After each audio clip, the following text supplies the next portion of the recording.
Olá, pessoal! Estamos começando mais um Caixa de Pandora. Como ressaltamos no último programa, a crise institucional brasileira permanece sendo um dos assuntos mais comentados em todo o país.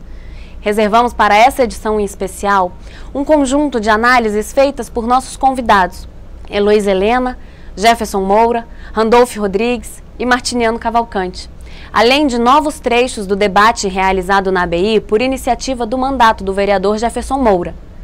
Vamos acompanhar? Desde a década de 70, quando as primeiras grandes manifestações de rua trouxeram de novo a liberdade de manifestação e de expressão no Brasil, isso não foi conquistado por acordos nem por conchavos, os trabalhadores, o povo, começaram a sair às ruas em defesa de seus interesses. A luta pela liberdade cresceu. Nós vimos, em seguida a isso, a anistia, o retorno dos filhos exilados, a volta do irmão do Enfio, tantas vezes cantada aí pelo nosso povo, e a rediscussão democrática num patamar de disputa do poder político em torno de um projeto de emancipação social, de independência nacional, da construção de uma democracia verdadeira. O PMDB, ou o MDB, o velho MDB, o Movimento Democrático Brasileiro, comandado pelo Tancredo, pelo Ulisses, pelo Lira, por tantas figuras, Mário Covas, Simão, Fernando Henrique, o Pedro Simão, o velho Pedro Simão, que um dia o Geisel disse que seria presidente do Brasil, que enfrentava a ditadura com tanta valentia, com tanta capacidade, com tanto desprendimento. Esse velho MDB, esse PMDB, foi quem primeiro foi testado, foi chamado pelo povo a dar resposta a esses anseios da luta democrática. E o MDB ganhou as eleições, foi crescendo no parlamento, e a oposição crescendo, e a luta democrática crescendo nas ruas, e a luta por pão, e a luta por salário, e a luta por terra, foi se juntando à luta pela liberdade. E o MDB elegeu a maioria dos governadores em 82, diante de uma recessão e uma crise profunda. E o MDB elegeu, depois disso, depois da transição, comandou a luta pelas diretas, foi a força principal da luta nas diretas, que infelizmente não foi aprovado no Congresso. No colégio eleitoral, o PMDB elege Tancredo. E depois da morte do Tancredo com Sarney, a aliança democrática formada pelo MDB e por uma dissidência da Arena, elegeram uns 27 governadores do país. 26 do MDB e 1 da Arena, do PFL, que era a dissidência comandada pelo Aureliano Chaves. E depois do governo Sarney, o MDB foi trucidado pela opinião pública, rejeitado como uma fraude política. O Plano Real foi desmantelado, as esperanças de uma economia próspera, da autonomia, da independência nacional, da emancipação social foram para o ralo. Depois o PSDB foi chamado. Esse interregno, houve as eleições diretas, o impeachment de Collor, mas o PSDB foi chamado. O PSDB que nasceu de uma ruptura do MDB. Fernando Henrique, o Covas, romperam o MDB, se autodenominando os autênticos do MDB, porque eles se diziam portadores daquele programa democrático original e se autodenominaram o Partido da Social-Democracia Brasileira. E ao chegar ao poder, negaram as aspirações populares, implementaram uma estabilidade econômica às custas de grande sacrifício social. Por último foi o PT, que trazia nas mãos a herança das grandes lutas populares, da organização sindical, a cara do povo trabalhador, trazida para a política pelas mãos do PT e de outros setores da esquerda, é preciso que se diga, mas sobretudo pelo PT. Trazia a proposta de reforma agrária, trazia a proposta de uma nova organização dos trabalhadores, independente da estrutura do Estado, da estrutura getulista. Trazia nas mãos a perspectiva, e diziam, de políticas sociais efetivamente emancipatórias. Discursaram, defenderam, disseminaram no povo brasileiro a ideia de que o Brasil poderia ser um país independente dos círculos dominantes do capital financeiro internacional, das grandes multinacionais, da lógica do império norte-americano. Com essas referências, que o PT chega a poder. Todas essas, de políticas não só de acesso à terra nas cidades, como no campo, E a que se reduziu isso? Ao final, nós vimos políticas que davam assistências básicas, políticas compensatórias para a grande massa dos trabalhadores despossuída, para os deserdados, e lucros recordes para o capital financeiro, para os banqueiros, para aqueles que viviam da Bolsa Banqueira, como muito bem um dia disse a Luiz Helena. E a dor das frustrações foi uma dor que se acumulou. E hoje nós vimos o país polarizado, de um lado, por aqueles que dizem que há um golpe em curso através da proposta do impeachment, aqueles que defendem a continuidade do governo e querem fazer crer ao Brasil que durante todos esses anos nenhum crime o PT cometeu, que a corrupção é obra do PIG, do Partido da Imprensa Golpista, que o abandono das bandeiras como a ética na política, o abandono das transformações como perspectiva que acalentava o coração das pessoas e da classe média em primeiro lugar, que nada disso se constituiu em derrocada política. Do outro lado, nós assistimos a um processo de retrocesso que, ancorado na luta contra a corrupção, vem a vindita, o acerto de contas com a esquerda brasileira, que não conseguiu, de fato, romper com os limites do capitalismo, romper com os limites da mesmice institucional, romper com os limites do sequestro da institucionalidade por parte do dinheiro, do capital financeiro e do lucro. Essa vingança vem na forma da luta contra a corrupção, que tem fundamentos na realidade. Não adianta descaracterizar a Lava Jato por causa de um excesso ou de outro. Na verdade, a pergunta que nós temos que nos fazer é a seguinte: o que nos espera para além dessa crise? Esse processo estrutural de frustração das expectativas, primeiro com o MDB, depois com o PSDB, depois com o PT, com o crescimento das desigualdades, da violência na sociedade brasileira, resultará em quê após esse processo, que tem de um lado o impeachment, de outro lado a perspectiva da manipulação social em torno do fantasma de um golpe, e de outro lado, como força alternativa e como proposta alternativa, a ideia de que é impossível avançar sem rupturas institucionais. A democracia chegou com rupturas institucionais. Não havia previsão de organização de sindical no Brasil. Não havia possibilidade de organização de centrais sindicais. Não havia previsão de constituinte. Não havia previsão de anistia, de eleições diretas. Cada vez que uma conquista dessa veio pela ruptura da ordem institucional anterior. O impeachment se dá dentro da ordem vigente, mas a perspectiva de aprofundamento da democracia, a possibilidade de troca da estrutura política que aí está, que é uma perspectiva que veio desde o início da luta democrática, poderá se realizar através da proposta de referendo?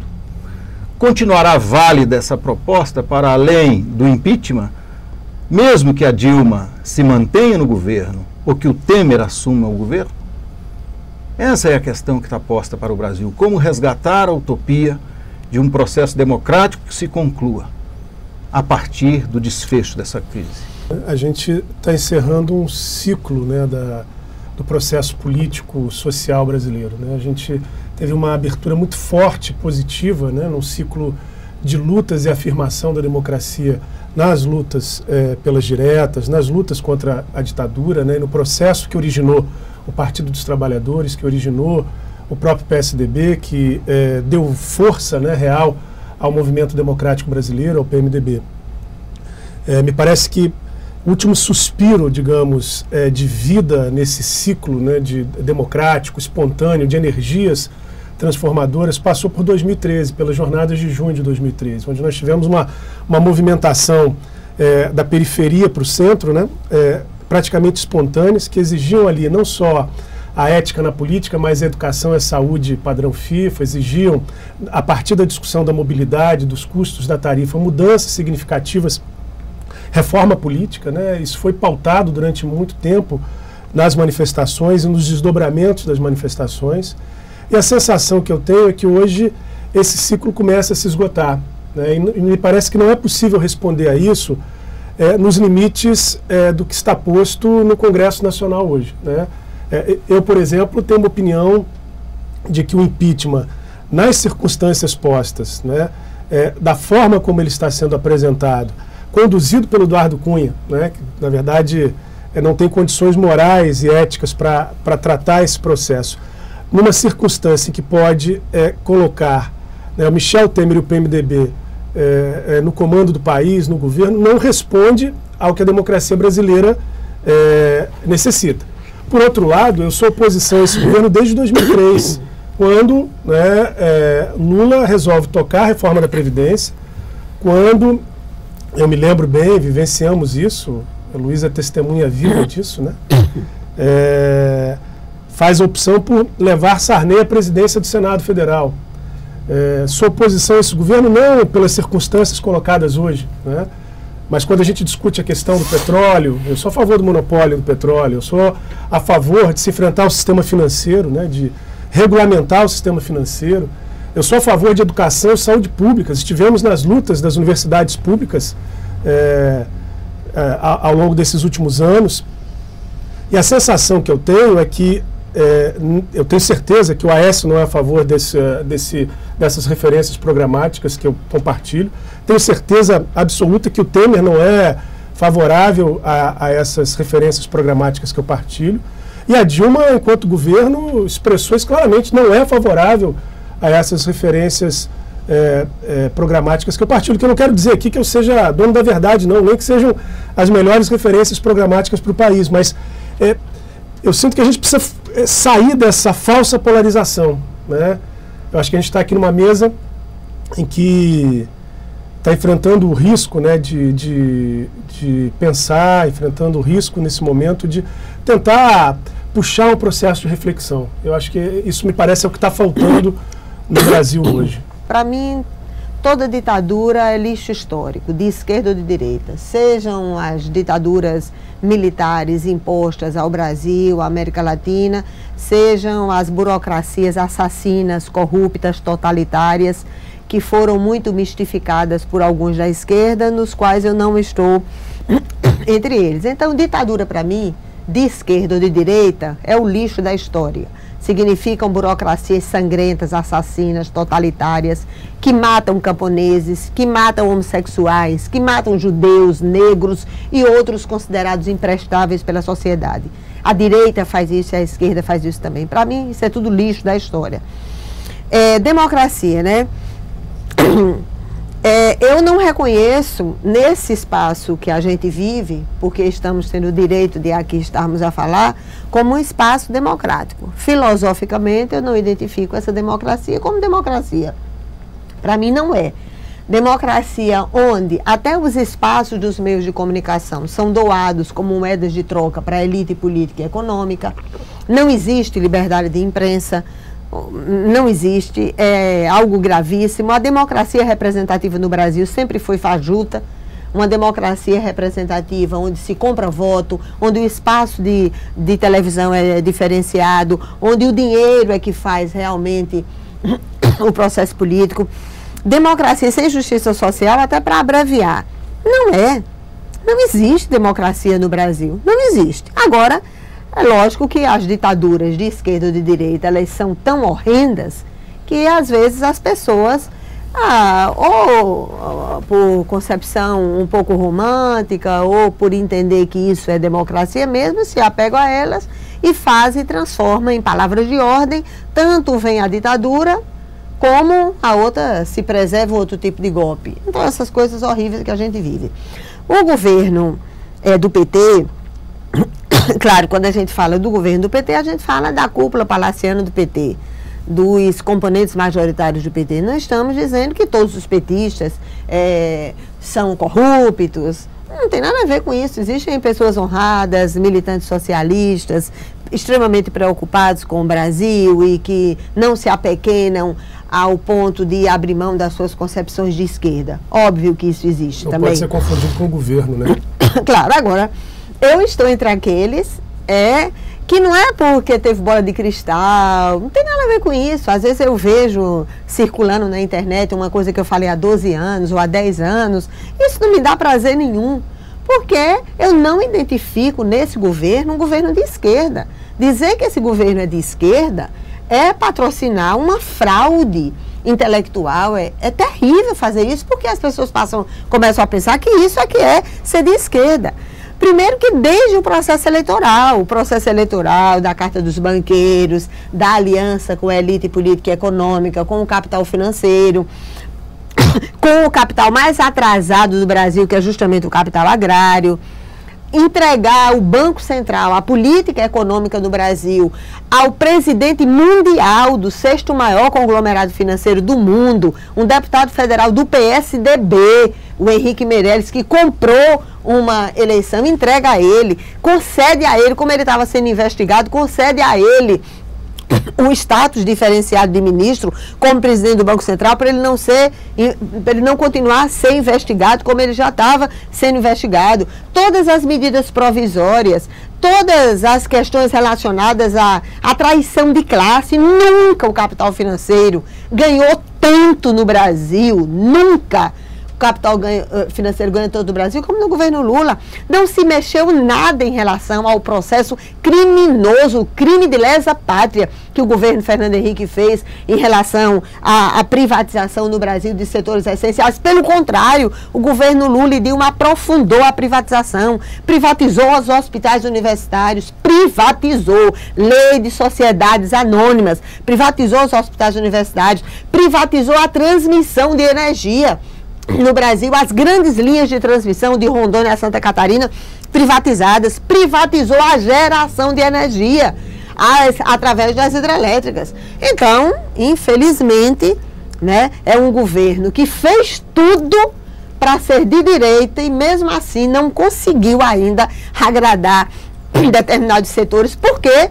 Porque patrocinou aquilo que, às vezes, as pessoas dizem, quando a gente fala sobre ética, e as pessoas dizem que é moralismo, denista. Não, para mim é repugnante, porque significa roubar os cofres públicos, retirar direitos das políticas sociais, porque se rouba de onde? Se rouba da educação, da saúde, da assistência social, da infraestrutura, do transporte, daquilo que é única possibilidade para a população mais vulnerável socialmente. A violência no Brasil é a maior demonstração do fracasso dessa dita democracia. Não tem guerra tribal, não tem conflito étnico, são pobres matando pobres nas periferias, negros, pobres, homossexuais sendo assassinados, porque a vulnerabilidade social gigantesca. Então, esse governo, infelizmente, é um governo de traição de classe e é um governo que, para completar, ainda conseguiu se apropriar do espaço público, roubando para ter acesso a tudo aquilo que a gente passou a vida toda dizendo que era repugnante. Ou seja, é para usar os melhores vinhos não sei onde, é para ter o tipo de moradia que não seja Minha Casa Minha Vida, é para ter acesso àquilo que é considerado luxo vulgar.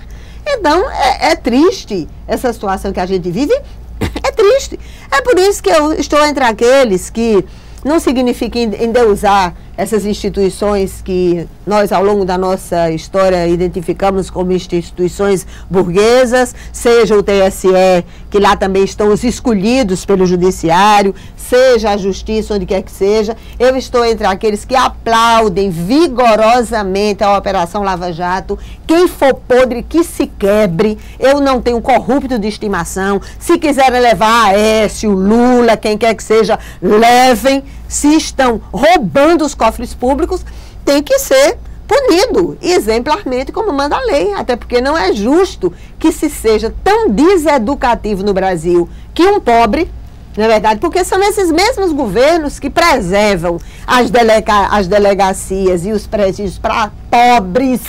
São esses mesmos que deixam no Brasil a responsabilidade penal ser de 12 anos de idade. A responsabilidade penal no Brasil é de 12 anos de idade.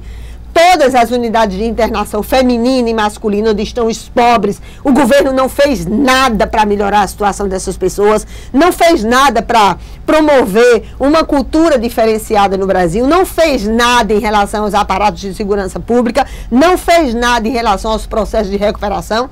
Então, convenhamos, é por isso que o ideal mesmo eram eleições gerais. Sim. Eleições gerais, esse é que é o ideal. O Temer é o outro lado da moeda podre, que foram os escolhidos. Nós não fomos nós que escolhemos. Temer para vice-presidente. Escolher, exatamente, não tem nada a ver, não sou parte. Imagina eu, né, que lá em Alagoas significa mais poder para os 3 que deveriam ser caçados, né? Porque lá, Alagoas ainda tem isso, né? Os 3 senadores que estão envolvidos na lama da Lava Jato do mesmo jeito. Então, óbvio que qualquer pessoa de bom senso sabe exatamente qual é o significado do PMDB no governo. Então, a melhor alternativa é devolver ao povo.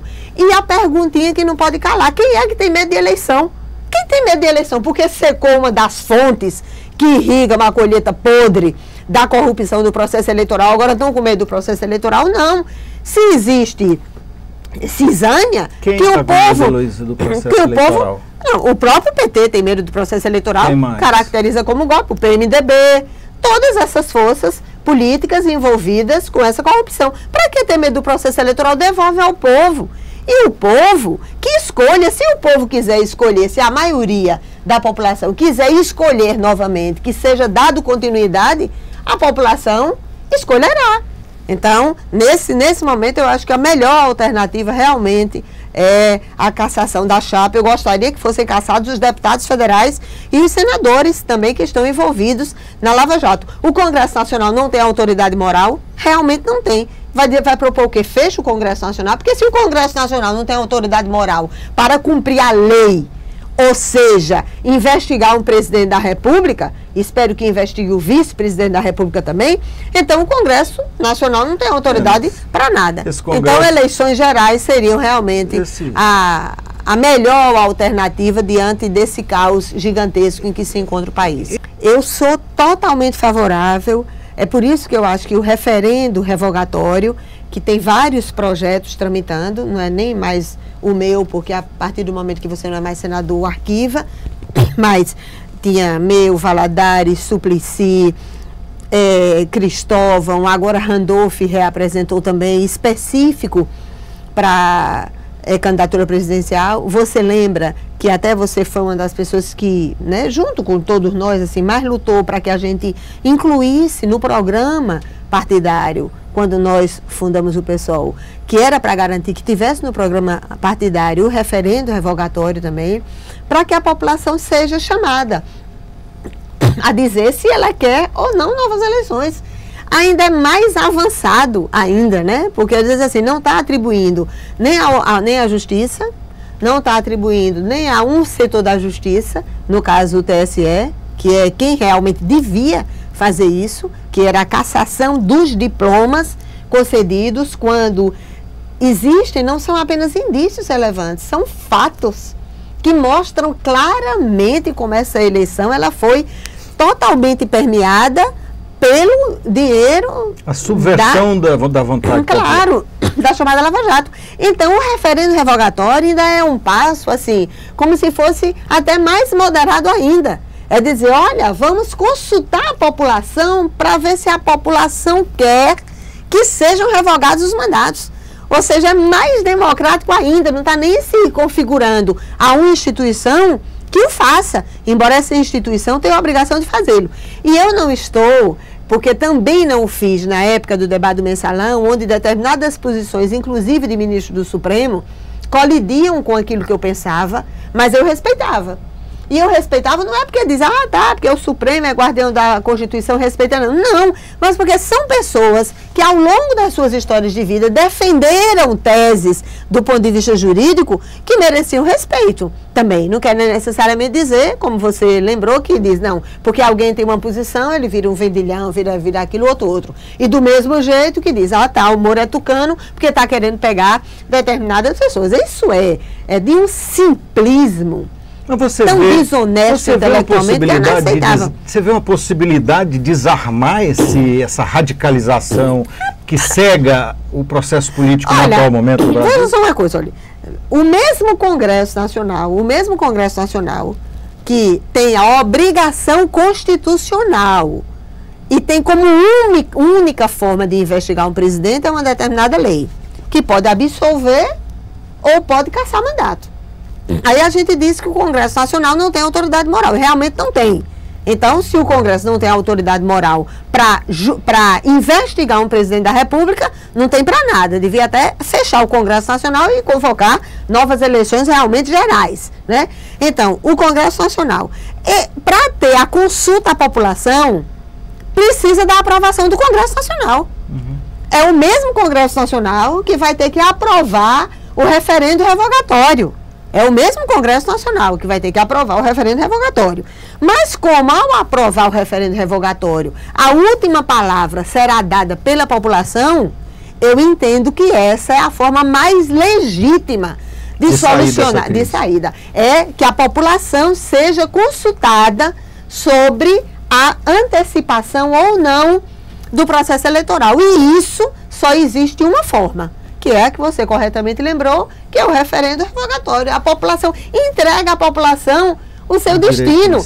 Agora, por que não pode ter? Por que não pode? A população não pode ser consultada. Por que não pode ter nova eleição? Porque secou uma das fontes podres de corrupção, porque agora vai ser mais difícil receber dinheiro de empreiteira, de banqueira, de quem quer que seja, para prestar negócios sujos depois, quando chega no governo. É por isso que não pode ter o processo eleitoral? Não. Então, eu acho que deve ter, a população deve ser consultada. Se a população disser, não, eu não quero, tá tudo muito bem para mim, eu não vejo corrupção, não vejo nada, toque o bonde, com a participação da população. Tocar o bonde, claro, total legitimidade de fazer.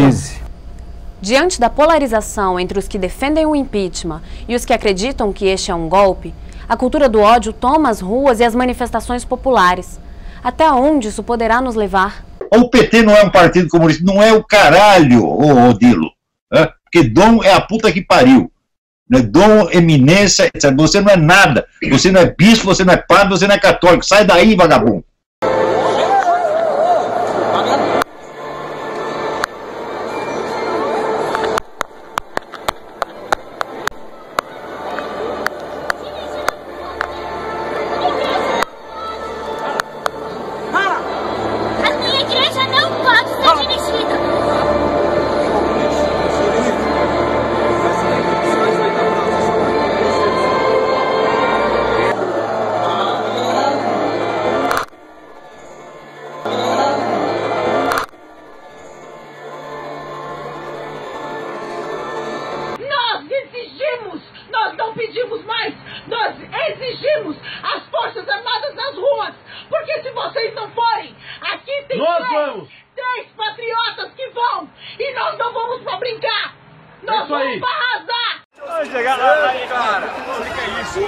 Esse bunda mole que é isso.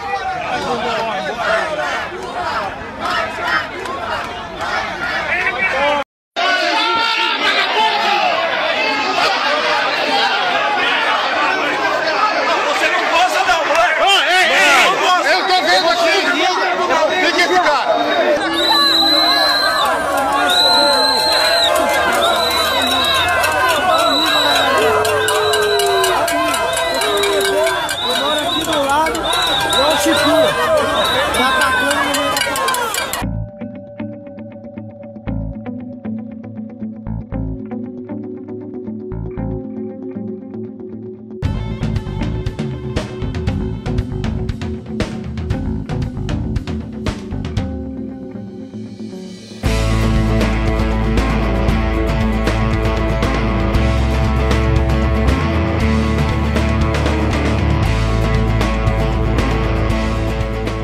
O ódio no meio da rua é o diabo no redemoinho. Nós estamos diante de uma situação que vai se agravando a cada dia. A tendência predominante parece que é de uma polarização política crescente, de afloramento de ódios e de prolongamento dessa polarização no próximo período histórico. Não há grandeza política colocada na mesa de nenhuma das partes que tem o mando da política brasileira. Lamentavelmente, o que foram as forças de esquerda se defendem, não só o PT na frente, mas se defendem colocando o destino do país em risco e colocando a própria história e a perspectiva da esquerda em risco.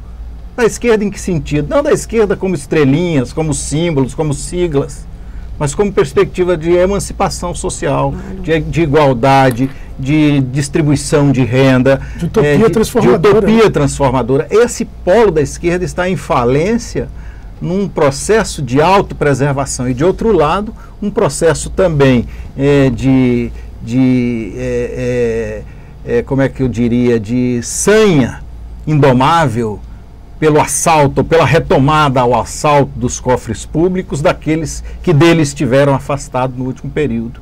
Então há uma questão no horizonte que me parece muito importante de debater, independente de termos acordo ou não. O Brasil vai ter que caminhar para encontrar esse caminho.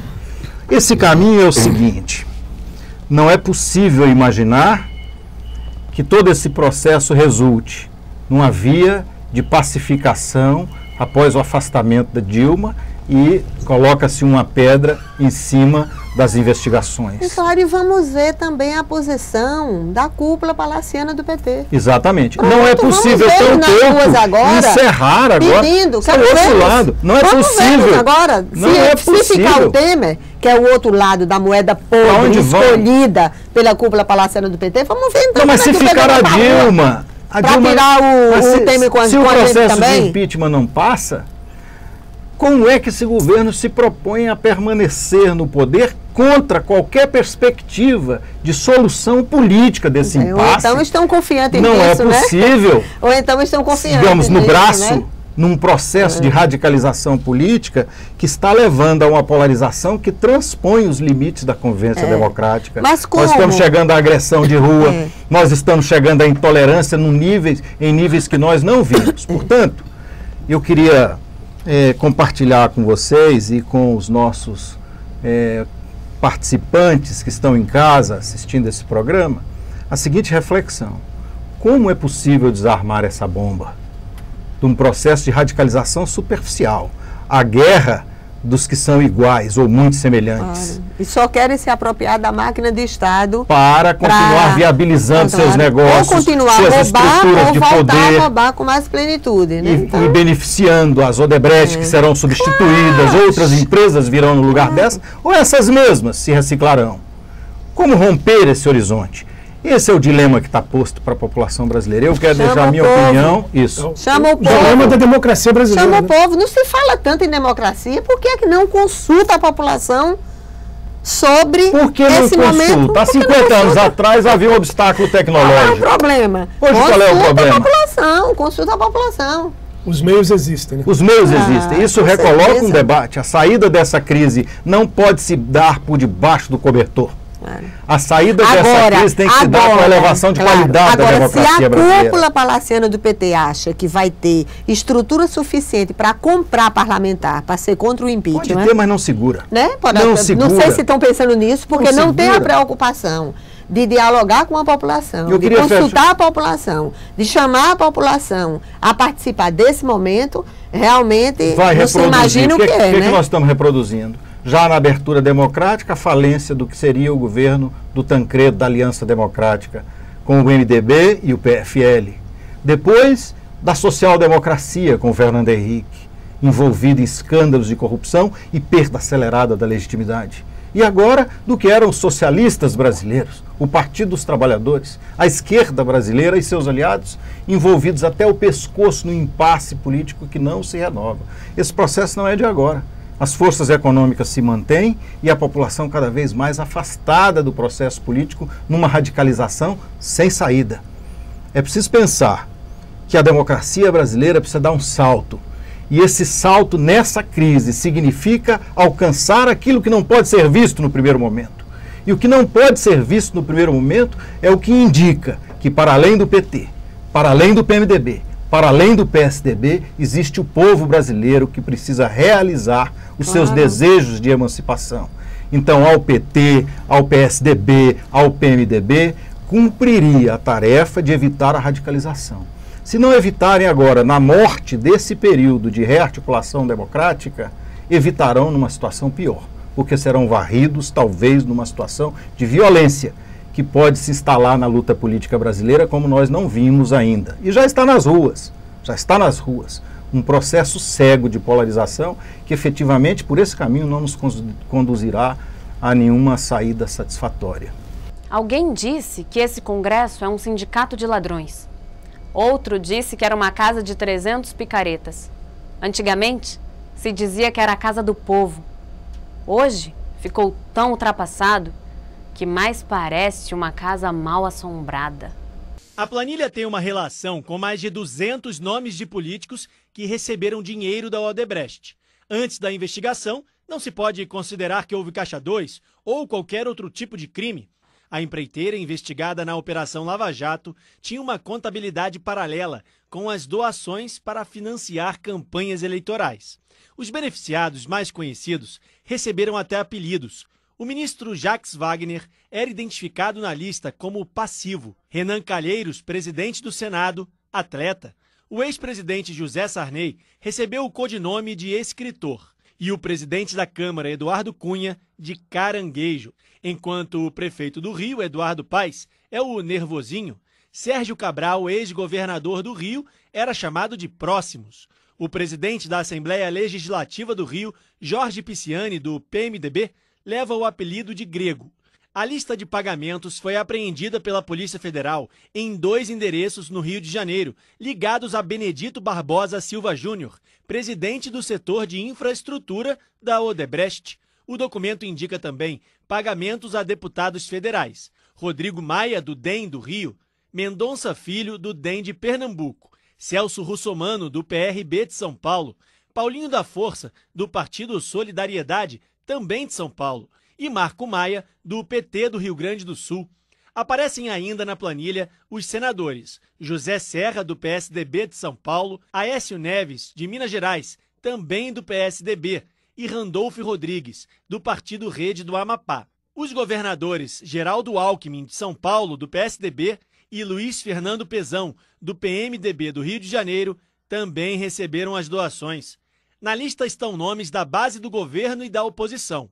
A contabilidade aponta doações para políticos de 18 partidos, incluindo prefeitos, como ACM Neto de Salvador, do Partido Democratas, Luiz Marinho, prefeito de São Bernardo do Campo, do PT, Gustavo Fruit, prefeito de Curitiba, do PDT, o prefeito de Belo Horizonte, Márcio Lacerda, do PSB, e o prefeito de São Paulo, Fernando Haddad, do PT. Na planilha também está Gabriel Chalita, secretário municipal de Educação de São Paulo, que recebeu um dos maiores valores da lista.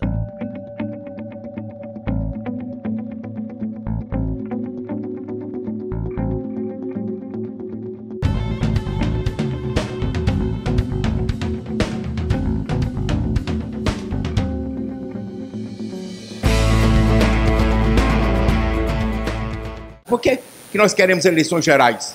Porque não tem governo. Não tem governo. E dizendo não tem governo, eu não quero só falar da Dilma, que é uma desgraça para o país, entendeu? Mas quero falar da oposição. Não tem congresso. Não tem rumo, não tem direção. Na situação atual, ninguém manda em nada. É uma crise de hegemonia. Os próprios partidos estão divididos. O PDT se dividiu, o PT se dividiu. Na questão, por exemplo, do Cunha, metade a bancada do PT. Né? Na questão da liderança, PMDB dividido. O PSDB, a S e a banda de música vão para frente, Fernando Henrique chama eles para trás. Há uma divisão geral, de forma que ninguém consegue impulsionar a sociedade para canto nenhum. Então, quando a gente chega a essa crise de hegemonia, é difícil que a situação apareça assim.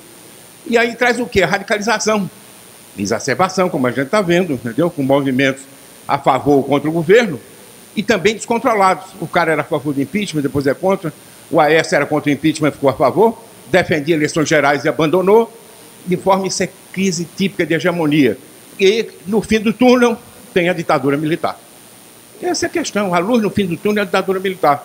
Nossos companheiros militares, eles têm uma organização vertical. De forma que, quando a sociedade se esgarça, quando a sociedade se decompõe, os militares começam a se coçar para intervir porque eles acham que eles podem. Porque eles, sendo uma organização vertical, eles acreditam que eles podem manter a ordem. E eles são chamados não só porque são de direita, mas também porque eles acham que a função deles é manter a ordem social. E nós não temos dúvida que nós estamos entrando para a mais completa desordem no Brasil. Então, os militares são chamados e nós precisamos nos preparar para ter saídas que assegurem que continue uma democracia no Brasil.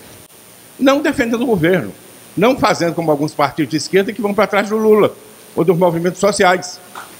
E, na verdade, não defende a democracia, defende o PT. Não, nós não queremos entrar nessa polarização. E como é que se sai disso?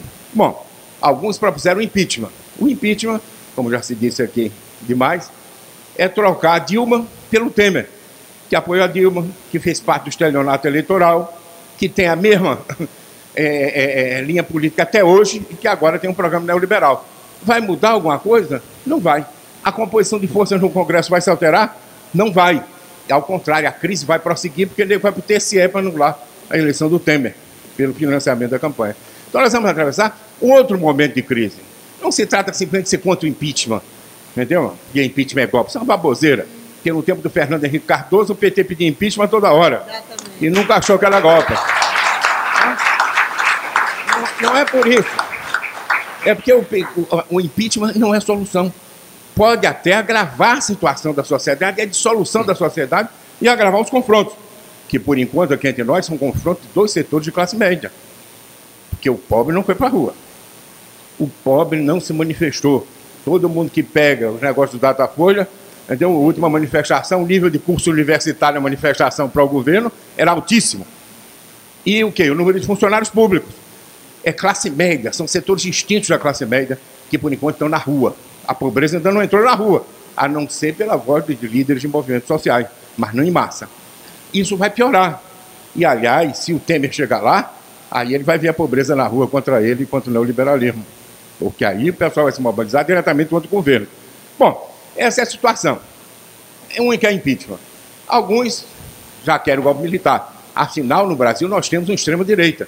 Né? Nosso caro Bolsonaro e uma turma de grupos esquisitos que tem por aí, propiciaram no Brasil realmente um extrema-direita que não tinha, porque das condições como acabou a ditadura militar, o extrema-direita não tinha vocação para se criar. Hoje nós temos, que propõem, alguns abertamente, a ditadura militar de volta, ou querem um regime de endurecimento. Esse é o caos em que a gente se encontra. Bom, impeachment não resolve. A Dilma ficar, pior. Nós temos que ter uma saída que garanta a soberania popular e que mantenha a democracia. Esse é o problema da gente. Qualquer que seja o esquema, um esquema mais constitucional, ou um esquema, como eu defendo, menos constitucional, mas todos eles, entendeu, são feitos para quê? Para restabelecer o voto popular e a decisão popular. Eleições diretas garantem o quê? Primeiro, só uma observação. É claro que político mente. Aliás, todo mundo mente, né? Os políticos com mais habilidade. Mas o que é que houve agora no... Por que a Dilma é vítima do impeachment? Porque ela fez como o Collor, ela disse a grande mentira. O Collor disse a grande mentira qual era? O Lula ia tirar a poupança do pobre, não era isso? E ele tirou a poupança do pobre. E a Dilma disse o quê? Não tem crise nenhuma, nem precisa de ajuste fiscal. E no primeiro dia de governo fez o ajuste fiscal. É uma mentira colossal que qualquer um vê. Essa mentira desmoraliza quem ganhou. Ela tira a legitimidade de exercício do mandato de quem ganhou. Não é uma mentira qualquer. Então, agora, nós temos a possibilidade de botar na mesa com a eleição, sim, cada um que defende o seu programa. Quem vai ganhar? Não sei. Não sei.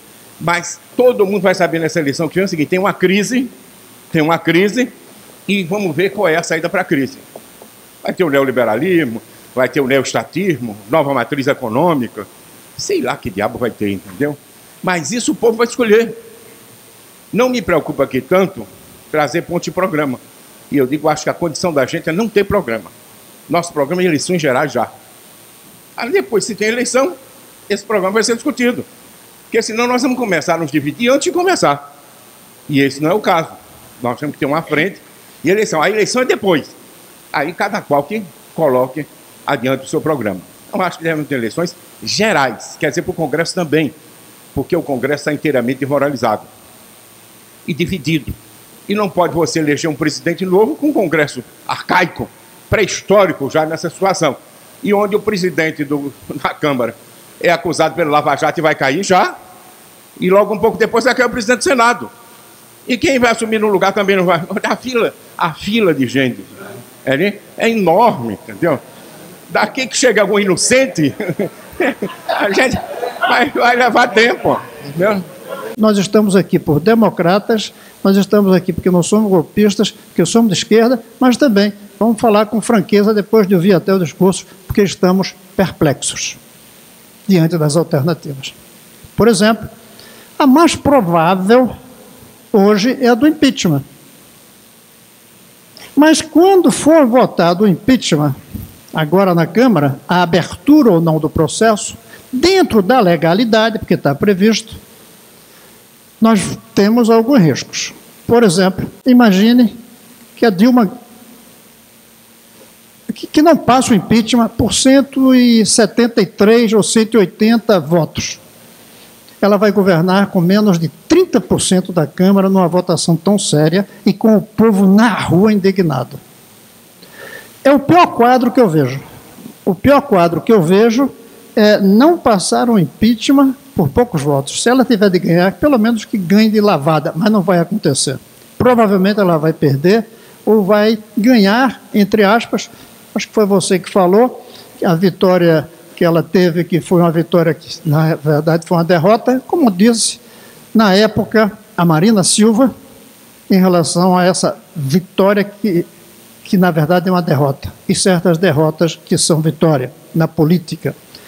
Pois bem, se ela ganhar desse jeito, nós vamos ter um quadro trágico. Primeiro, porque vai continuar esse governo dela, que é um desastre para o Brasil. Segundo, porque o povo vai mais fortemente ainda para a rua.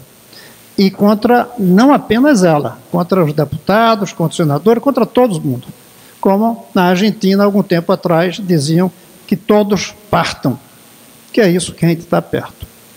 A segunda alternativa é o TSE votar a cassação. Essa não depende da gente. Nem adianta a gente ficar discutindo, porque eu não acredito que manifestação nossa vá fortalecer isso ou não. Além de que não vai resolver. Porque ele casa os dois. Vamos ter eleição para presidente, mas só 90 dias depois. Imagine a polarização que a gente vai ter.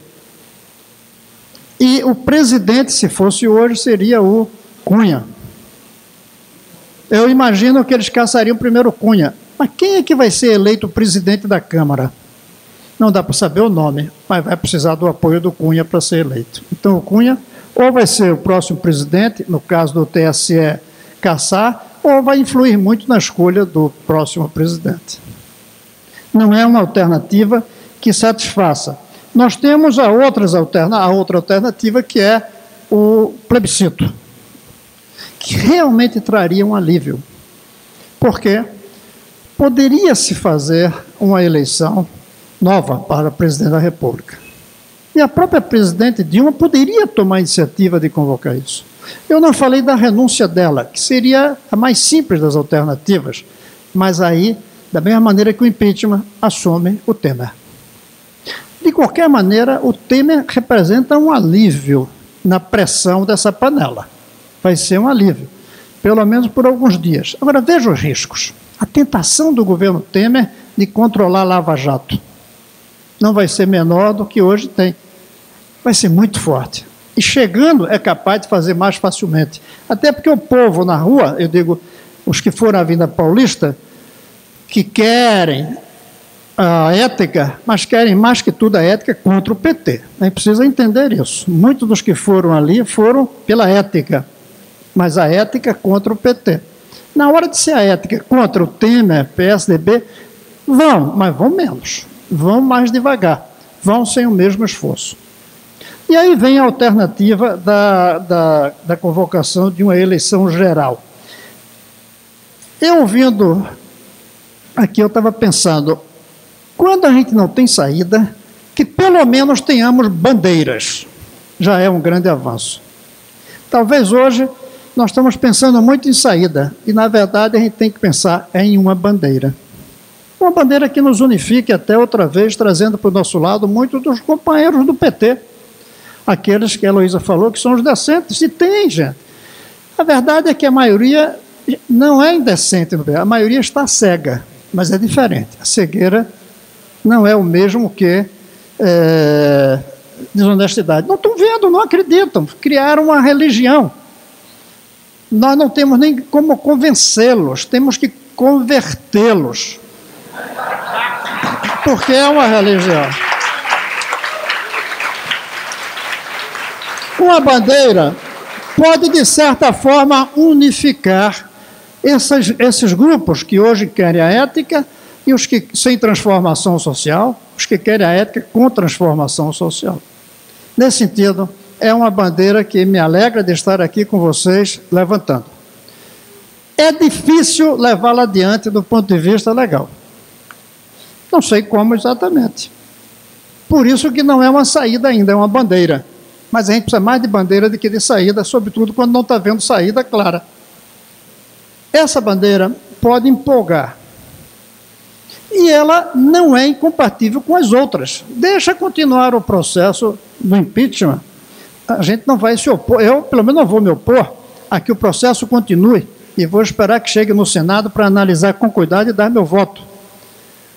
Mas, enquanto isso, vamos carregar uma bandeira nossa, que não seja uma bandeira trazida por outros grupos e que não tenha o risco que vai trazer o impeachment. Mas eu volto a insistir, é um risco que vale a pena diante do alívio que teríamos na hora que assumisse outra pessoa. O recall, a revogação popular de mandatos, não é uma novidade no mundo. Existe em 3 dos 50 estados americanos, existe na Venezuela. Então, é uma experiência que já está sendo utilizada em regimes presidencialistas. O que não pode é ficar esta crise entre a polarização, os governistas dizendo que é golpe e a oposição de direita dizendo que a solução única é o impeachment. E a solução do impeachment decorre a posse do vice-presidente, que também é citado na Operação Lava Jato. Sem ele, o terceiro da linha sucessória, o presidente da Câmara, é réu na Operação Lava Jato. Depois dele, o presidente do Senado também é citado e pode estar prestes a também ser réu na Operação Lava Jato. Logo, toda a linha sucessória está contaminada. A solução mais legítima é o atual governo colocar para o sufrágio popular a pergunta se ele deve continuar ou não. Pesquisa de ontem do Datafolha, que aponta a nossa candidata Marina Silva em primeiro, apontou que o vice Michel Temer tem 1% das intenções de voto. 1%. Então, com 1%, alguém quer assumir a presidência da República sem a legitimidade popular e também sendo investigado pelos mesmos crimes? Tem 2 processos inversos em curso. Um se vitimizando para que outros se tornando vítima dessa vitimização, como ocorre principalmente parte do governo, e alguns absurdamente criminalizando o combate ao crime, né? Ora, a gente tem que deixar claro, excesso tem que ser investigado, mas a gente tem que saudar o fato de empreiteiro que está na cadeia, de político que roubou, que levou dinheiro público, está na cadeia, foi o que nós da esquerda historicamente sempre defendemos. Eu me constituí no então Partido dos Trabalhadores nos anos 80, Heloísa também e tantos outros, com essa palavra de ordem, com essa bandeira. Nós não podemos deixar que esta bandeira do combate à corrupção, da ética, que é uma bandeira nossa, que é uma bandeira da esquerda, socialista, libertária, seja tomada de assalto por aqueles que não têm condição nenhuma, que hipocritamente não sustentaram no passado essa bandeira. Nossa Constituição prevê, né, que todo poder emana do povo, seja através de seus representantes ou por ele diretamente. Eu acho que, nesse momento, não há dúvida, diante desse impasse, aqueles que defendem uma trajetória da esquerda, socialista, democrática, aqueles que lutam para manter acesa a chama da utopia transformadora, não podemos ter medo do povo, não podemos ter medo das urnas. É preciso apelar à democracia brasileira, exercitando a democracia brasileira e buscando, a partir daí, a possibilidade de recomposição. Novas eleições possibilitam né, que o PT, enquanto partido, possa se reavaliar e se expressar politicamente. Claro. Prevê a possibilidade que o PSDB, com todas as minhas críticas, possa se apresentar politicamente. Prevê a possibilidade de construção de inúmeras alternativas, né? É evidente que não é hora de discutir nomes, mas é fundamental pensar a afirmação da democracia brasileira, delegando ao povo o direito de avaliar, de escolher e apostando no futuro, apostando no povo brasileiro. E é possível, não tenho dúvida disso, entrega ao povo a possibilidade de escolher o seu destino, antes que um lado ou outro, até porque, como eu digo sempre, né, a vida ela é muito complexa para ela ser definida só de dois lados. Duas cores. Né? Essa falsa polarização de extrema desonestidade intelectual, não só tem essas duas posições não, mas antes que, as duas posições que acabam sendo mais hegemônicas, antes que essas posições, né, antes que apareça um cadáver para ser utilizado por estandarte, por um lado ou pelo outro. E eu creio que vai aparecer para os dois lados. Ou pelo outro, né? Então, isso realmente não vai levar a lugar nenhum. Então, que devolva ao povo a possibilidade de escolher o seu destino. Há pessoas de bem que lutam pelo impeachment. Com certeza. Como que há pessoas de bem veem isso como uma forma concepção horrenda, avançada. Né? E há pessoas de bem que hoje são mobilizadas em setores de vanguarda em defesa do governo da Dilma e do legado do PT. E há pessoas como eu e como outras tantas que são contra, literalmente, essa saída do impeachment, mas são contra o acordo do DEM-PSDB, porque compreendem que há uma falência do processo democrático brasileiro. Essa democracia brasileira deu. E que depois, e quando se substituem no poder, mantém tudo a mesma estrutura, por isso é que deu, sabe o que eu acho? O PT ganhou a eleição, continua tudo do mesmo jeito, continua tudo do mesmo jeito nos meios de comunicação, continua tudo do mesmo jeito nos crimes contra a administração pública e na promiscuidade gigantesca de tráfico de influência, intermediação de interesses privados, exploração de prestígio, continuou tudo do mesmo jeito em relação ao capital financeiro, a nuvem de capital volátil parasitando, comendo dignidades e promovendo barbárie no Brasil. Então, se substitui para fazer de conta que está acontecendo a democracia representativa e tudo continua do mesmo jeito. Então, nada melhor do que a população ser consultada. Exatamente. E que a população assuma também as responsabilidades em relação a esse momento tão triste e difícil da vida nacional. A sociedade se esgarçou, o modelo político se esgarçou. Nós entraremos numa contenda sem saída, se for na contenda do quão mais poderoso leva, a mão mais forte leva, conduz em geral a cerceamentos democráticos. O que nós estamos vivendo é o limite dessa democracia para a solução desses conflitos. Portanto, nós temos duas escolhas: ou aprofundamos os conflitos ou ampliamos os limites da democracia. O caminho que está aí é o caminho de aprofundamento dos conflitos. Eu não quero ver e não aposto no cenário do PT radicalizado na oposição, inviabilizando qualquer perspectiva de governo, ou do PT moribundo, do governo da Dilma, sem nenhuma base de sustentação, com uma posição radicalizada, maniqueísta, como nós temos assistido. Todos que comeram no mesmo prato, hoje, ontem, ou que pretendem comer amanhã. A perspectiva tem que ser de renovação democrática. E renovação democrática significa ampliação da democracia direta. A contribuição desse debate que nós estamos fazendo aqui talvez sirva como um alerta e não como uma receita. A receita é sempre o aprofundamento da democracia. Existem várias propostas. Existe proposta de todo tipo de intervenção para o aprofundamento da democracia, de saída com novas eleições presidenciais, de saída com revogação dos mandatos que estão aí para eleições e convocação de eleições gerais. Existem alternativas as mais variadas que não são apenas a queda de braço entre PT, PMDB e PSDB. Isso pode conduzir o Brasil a um impasse histórico que nos leve a uma deterioração da democracia limitada, mas duramente conquistada que nós tivemos no país. Estamos chegando ao final de mais um Caixa de Pandora, mas o nosso debate não termina aqui. Você pode acompanhar pela nossa página do Facebook e pelo canal do YouTube. E não se esqueça, aos sábados às 8h30 temos a nossa reprise. Até a próxima, pessoal!